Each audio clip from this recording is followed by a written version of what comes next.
I'm bringing you another story about a motherless boy. Once upon a time, a man had a wife and they were living very well. They had a son. He was always traveling. On one occasion, he met a lady and married that lady and brought the lady home. The lady had her own children, but she wanted to have everything the man had because the man was rich. He wanted to have it all alone. So she poisoned the first wife, and the first wife died, leaving an only son. The boy became motherless. And this second wife turned the boy into the servant in the house. But the boy was still very young. Anytime the man went out for his business, he would stay days. This other woman would cook food, leave her children's food in the kitchen close by where they could reach it, and then she would go to the market. But she would leave the motherless boy's food in the rafter where the boy couldn't reach it.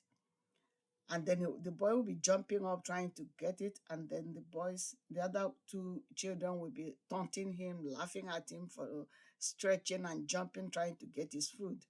And he would stay hungry until that woman came back, and then the woman would give him whatever she wanted to give him. Meanwhile, he was hungry the whole day. So the woman kept doing this. Anytime the man came back from his business, everything would be normal. They will share food. They will give the boy his own food. Everybody would eat. The man didn't know what was going on. So the man traveled again, and this woman did the same thing and put this boy's food in the rafter where he couldn't reach. After the other two boys had eaten and gone out to play, the woman had already gone to market.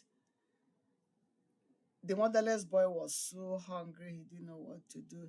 He sat in the kitchen and started crying and calling his dead mother.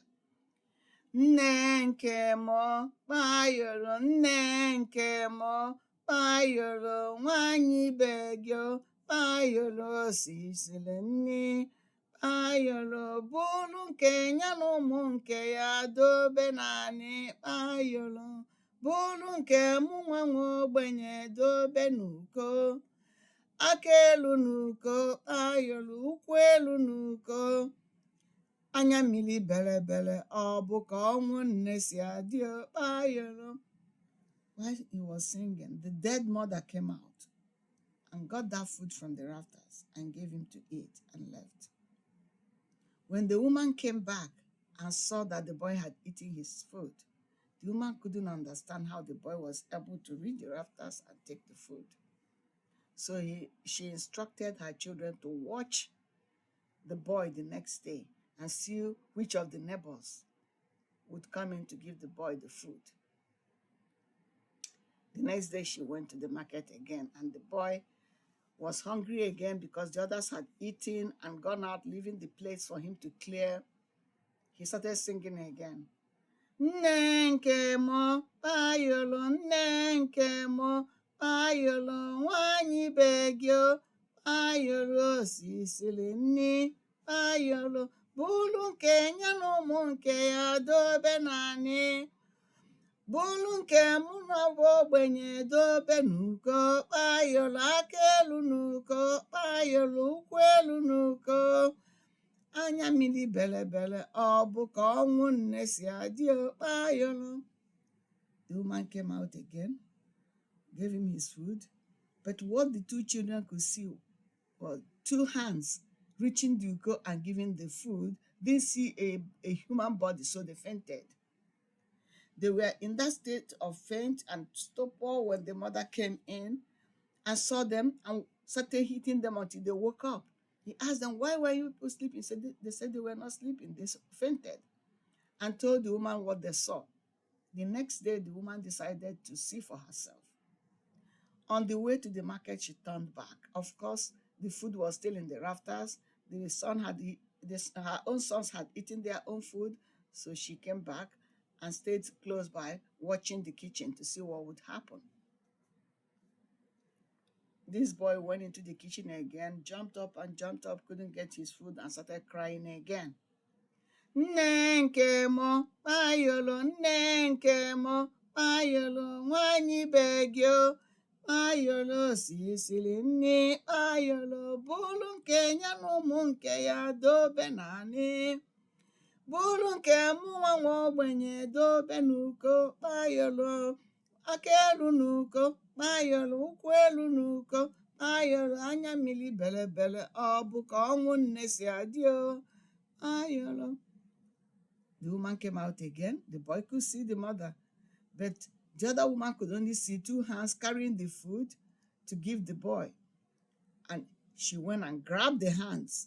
The hand gave the boy the food and turned and strangled her. The moment the hand strangled her, the woman left. So when the son came, they were screaming. People came back, and then the husband was coming home the same day, came and saw the wife lying there and asked what was happening. They tried to accuse the boy of killing their mother. The boy started singing. Nne nke m, kpayolo, nne nke m, kpayolo, nwanyị be gị o, kpayolo sisili nni, kpayolo bụrụ nke ya na ụmụ nke ya dobe naanị. Bụrụ nke mụnwa bụ ogbenye dobe n'uko, kpayolo aka elu n'uko, kpayolo ụkwụ elu n'uko, anya mmiri belebele, ọ bụ ka ọnwụ nne si adị o, kpayolo. When he finished singing, the two hands came again, went to the rafter to get the food, but there was no food there. The boy just sang for the mother to come out. He could see the mother, but the others could not see the mother. They saw the hands, and then the hands left. Then the man now realized what was happening, his absence, and then buried his wife and swore never to marry again. That's the end of the story.